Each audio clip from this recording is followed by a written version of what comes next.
Bismillahirrahmanirrahim. Assalamualaikum warahmatullahi wabarakatuh. Saya Siti Nurmayangsari, NIM J1A1173335, mahasiswa peminatan kesehatan lingkungan Fakultas Kesehatan Masyarakat Universitas Halu Oleo Angkatan 2017. Baik, pada kesempatan ini saya akan membahas sebuah jurnal terkait survei entomologi, Maya Index dan status kerentanan larva nyamuk Aedes aegypti terhadap Thermopes. Jurnal ini tahun 2018 oleh Tia Taslisia, Selvi Renita Rusji, dan Hasmiwati. Baik, yang akan saya bahas pertama yaitu DBD atau demam berdarah Dengue adalah salah satu penyakit menular yang merupakan masalah kesehatan dan telah menjadi perhatian di berbagai dunia. Nah, DBD juga ini merupakan penyakit akibat virus Dengue yang disebabkan oleh vektor nyamuk Aedes aegypti yang menyebar secara luas. Nah, dalam jurnal ini membahas tentang usaha pemerintah dalam aspek kuratif. Nah, dalam usaha pemerintah ini telah berhasil menurunkan CVR penderita DBD, namun IR-nya cenderung mengalami kenaikan. Jadi dalam usaha pemerintah ini, CVR-nya atau angka kematian disebabkan oleh penyakit DBD ini mengalami penurunan. Namun untuk jumlah kasus baru atau IR-nya mengalami kenaikan akibat DBD ini. Dan terjadi penyebaran kasus di berbagai pelosok daerah.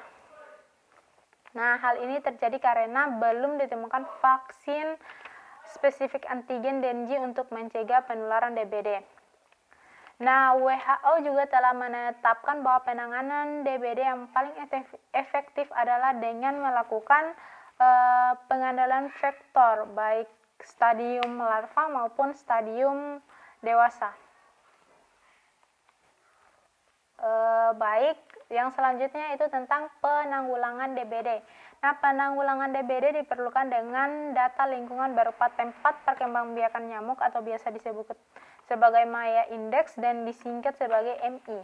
Nah, analisis MI ini digunakan untuk mengidentifikasi suatu area beresiko tinggi sebagai tempat perkembangbiakan larva atau disebut sebagai breeding site larva. Nah, MI atau Maya Index menggunakan indikator Hygiene Risk Index atau disingkat sebagai HRI, yaitu keadaan kebersihan lingkungan rumah, dan Breeding Risk Index BRI, yaitu ketersediaan tempat-tempat yang mungkin berpotensi sebagai tempat perkembangbiakan nyamuk di dalam rumah. Jadi MI ini menggunakan indikator HRI, di mana HRI itu keadaan kebersihan lingkungan rumah, sedangkan BRI yaitu yaitu tempat perkembangbiakan, tempat yang berpotensi menjadi tempat perkembangbiakan nyamuk di dalam rumah. Nah, kedua indikator ini dikategorikan menjadi 3, yaitu tinggi, sedang, dan rendah.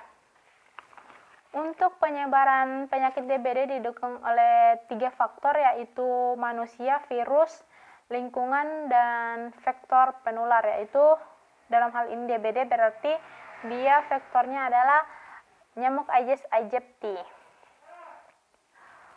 Penanggulangan DBD dapat dilaksanakan saat ini dengan mengandalkan vektornya dengan menaikkan populasi nyamuk Aedes aegypti. Di Indonesia telah menetapkan pengandalan vektor yang utama adalah dengan pemberantasan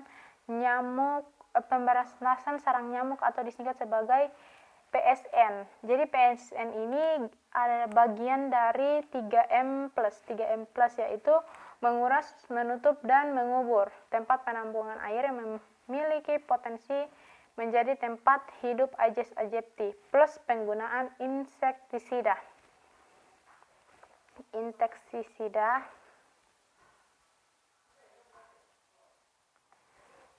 Walaupun seperti itu, gerakan PSN ini masih banyak mengalami kendala operasional dalam masyarakat, sehingga kasus DBD cenderung mengalami kenaikan.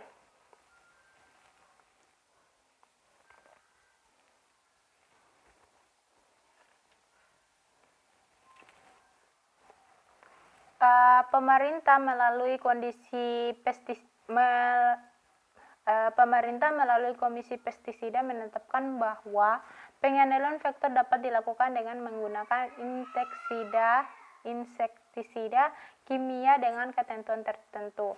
Salah satunya diantaranya adalah larvasida Temopes. Baik, seperti yang ada pada judul, saya akan membahas Temopes. Apa itu Temopes? Nah, Temopes ini merupakan larvasida.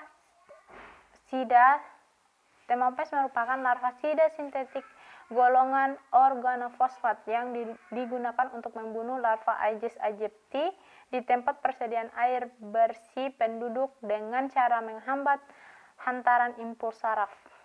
Nah, untuk formulasi Temopes dibagikan ke masyarakat adalah granul atau sen granul dengan dosis yang digunakan 1 ppm untuk 100 liter air. Jadi yang disebarkan kepada masyarakat itu dia dengan dosisnya yang digunakan itu 1 ppm untuk setiap 100 liter air. Nah, untuk formulasi lainnya adalah dalam bentuk liquid yang efeknya cepat.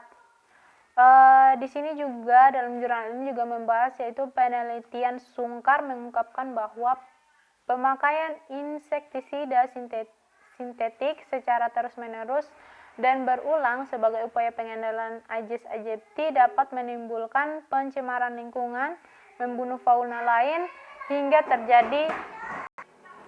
Jadi menurut Sungkar ini dia mengungkapkan kalau pemakaian secara berulang atau terus-menerus dapat menimbulkan dampak negatif yaitu pencemaran lingkungan, membunuh fauna lain hingga terjadinya resistensi vektor, sehingga vektor itu tidak lagi berefek dengan adanya Temopes ini. Baik, itu saja yang dapat saya jelaskan, lebih dan kurangnya mohon dimaafkan. Billahi taufiq wal hidayah. Wassalamualaikum warahmatullahi wabarakatuh.